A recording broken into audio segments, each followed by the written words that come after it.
Егер де өміріңізді шоколадсыз елестете алмасаңыз, 16 ғасырдан кейін туылуыңызбен жолыңыз болды.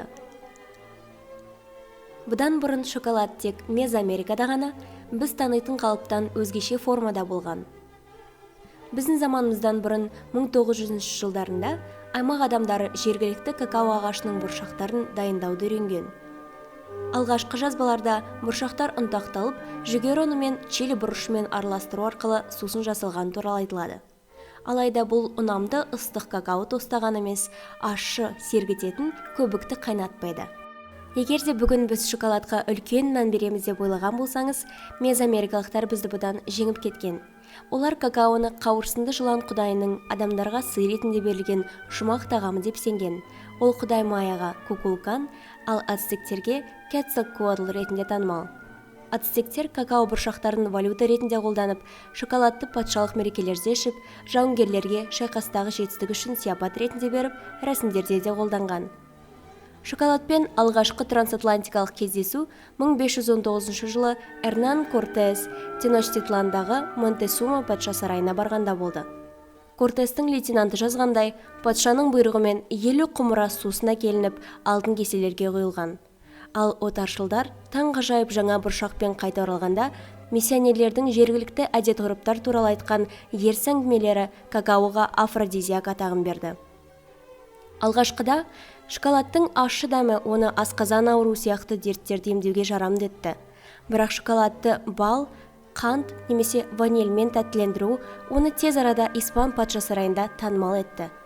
Көп замай еш ақ сүйек үйі арнайы шоколад ыдысынсыз болмады. Танымал сусынды кең көлемде шығару қиын әрі көп уақытты қажет ететін еді. Ол үшін Кариб теңізі мен Африка жағалауларындағы аралдық плантациялар мен импортталған құл еңбегі қолданылды. 1828 жылы Амстердамдық Конрад ван Хаутен какаоны қыздағышын енгізген кезде шоколад әлемі мәңгілік өзгереді. Ван Хаутеннің өнер табысы какаоның табиғи майын немесе какао майын бөліп алды. Нәтижесінде қалған ұнтақты араластырып ішуге болатын еріндімен немесе какао маймен қайта біріктіріп, біз білетін қатты шоколадты жасап шығаруға болатын. Көп замай Дэниел Питер атты швейцариялық шоколадшы қоспаға құрғақ сүтті қосып, сүтті шоколад ойлап табады. 20 ғасырға қарай шоколад ендігәрі элита сән салтанаты болмай, көпшіліктің рахатына айналды. Жаппай сұранысты қанағаттандыру одан да көп какао өсіруді қажет етті, ал ол тек экватор маңында өсетін еді. Енді африкалық құлдарды Оңтүстік Американың какао плантацияларына жіберудің орнына, какао өндірісінің өзі Батыс Африкаға ауысып, Кот-д'Ивуардың өзі 2015 жылға қарай әлемдегі какаоның 5-тен 2 бөлігін қамтамасыз ететін орталыққа айналды. Алайда бұл саланың өсуімен бірге адам құқығы бұзушылықтарының қорқынышты жайттары орын алды. Батыс компанияларын қамтамасыз ететін Батыс Африка плантацияларының көбісі құл және бала еңбегін пайдаланады. Есеп бойынша бұдан 2 миллионнан астам бала зардап шеккен. Ірі шоколад шығаратын компаниялардың Африка елдерімен серіктестік құрып, бала және еріксіз еңбекті азайтуға бағытталған ыждахаттарына қарамастан, бұл әлі сақталып келе жатқан күрделі мәселе. Бүгінгі таңда шоколад қазіргі заман мәдениетінде өз орнын белгіледі. Жергілікті мәдениеттермен отар байланысының жарнама күшімен үйлесу арқасында шоколад сезімтал, декадентті әрі тыйым салынған дүние ретінде елестетіледі.